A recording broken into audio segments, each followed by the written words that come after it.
Todo proceso de cambio es la confluencia de muchas vertientes, vertientes progresistas que en el caso de la Revolución Ciudadana vienen de la izquierda histórica, alguna de la cual está en Alianza País, pero otra ha mantenido sus formaciones, por ejemplo el MIR, Alfaro Vive Carajo, el Partido Comunista, el Partido Socialista. Recuerde usted que el Partido Socialista inclusive amparó la primera candidatura del presidente Correa cuando no teníamos Alianza País constituido como movimiento político legal. Es decir, somos la sumatoria de muchas fuerzas políticas, vertientes históricas de lucha que se expresan en lo que hoy es Unidos. Otros movimientos son movimientos locales que apoyan la Revolución Ciudadana, que se han ido formando y fraguando al calor de buscar un Ecuador mejor, al calor de buscar un Ecuador justo para todas y para todos. Entonces, para Alianza País, el ser parte del Frente Unidos, es decir, somos parte de una corriente histórica, de una corriente fundamental en la sociedad ecuatoriana que quiere cambios, que los está construyendo y que no lo hacemos solos, lo hacemos con todas las organizaciones de izquierda, centroizquierda, progresistas, porque esta revolución le pertenece al pueblo ecuatoriano y a la mejor tradición de organizaciones políticas que el Ecuador tiene.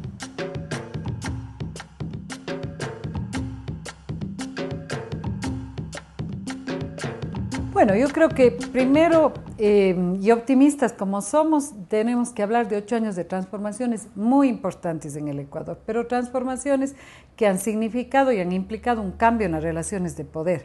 Es decir, desde los cambios sociales, que creo que todo el mundo reconoce, la inversión en vialidad, la inversión en salud, en educación, en vivienda, en deporte, en cultura, que son innegables, que las vivimos los ecuatorianos diariamente, significó hacer ajustes, por ejemplo, en las prioridades del presupuesto, en las prioridades del Estado ecuatoriano, ya no para pagar la deuda, sino para pagar la deuda social con los ecuatorianos.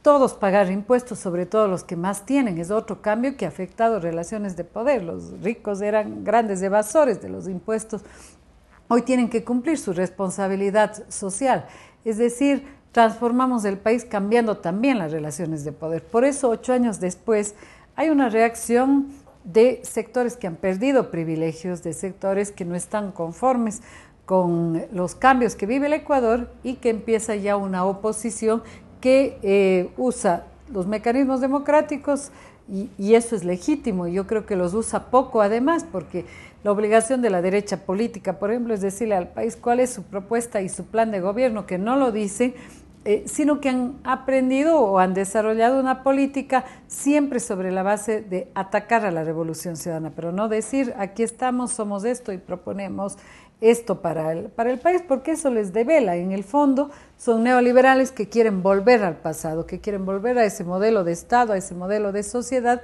que no respondía al interés de las grandes mayorías. Eso ha creado una coyuntura compleja este momento, que creemos está orientada claramente hacia el 2017, es básicamente una coyuntura que busca desgastar a la Revolución Ciudadana, probablemente no dejarla llegar al 2017 e impedir que continúen los cambios, porque los cambios afectan grupos minoritarios, pero en cambio benefician a la inmensa mayoría de los ecuatorianos. Esa es la tensión que vivimos. Y en el trasfondo hay una disputa de un modelo de sociedad, dos visiones de desarrollo, dos visiones de hacia dónde queremos que vaya el Estado y la sociedad ecuatoriana.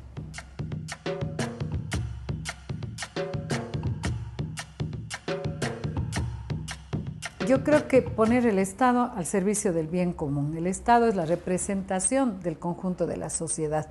Sus decisiones justamente tienen que ir orientadas o a beneficiar a las grandes mayorías o a beneficiar a unos pequeños grupos. Ya vivimos en el Ecuador del pasado hasta el 2006 un Estado al servicio de pequeños grupos. Recuerde usted que las leyes del viejo Congreso, la partidocracia, las instituciones estaban secuestradas por esos intereses y teníamos una inmensa mayoría de ecuatorianos sin salud, sin vivienda, sin servicios básicos, una educación cayéndose a pedazos, etc.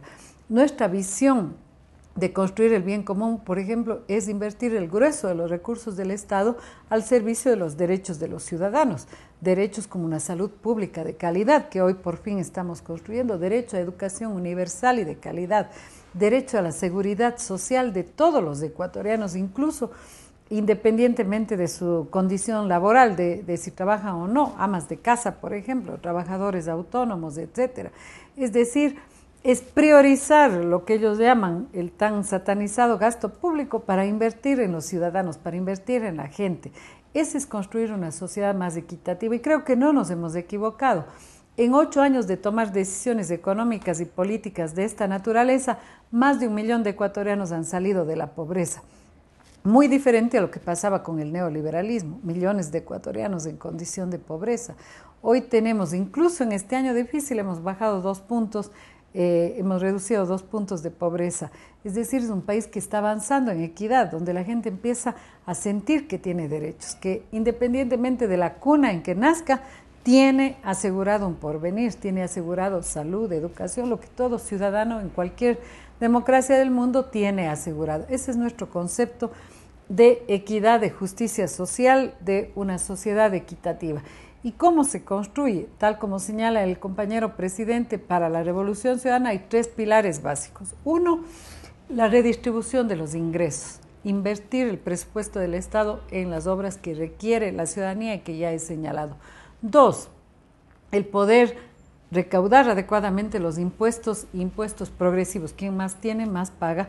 Eso en cualquier democracia del mundo es un mecanismo redistributivo. Y 3, invertir en lo que realmente significa movilidad social y transformación, educación, ciencia y conocimiento. Si un joven así nazca en un hogar pobre, indígena, rural, tiene educación, tiene acceso a becas, ese joven saldrá de la pobreza, su familia saldrá de la pobreza y podrá ser un ciudadano que se desarrolle a plenitud. Esos son nuestros 3 pilares y trabajamos coherentemente por ello. El gran debate para el Ecuador es qué proponen las otras fuerzas políticas de oposición. ¿Cómo, como sociedad, vamos cimentando ese país de igualdad de oportunidades?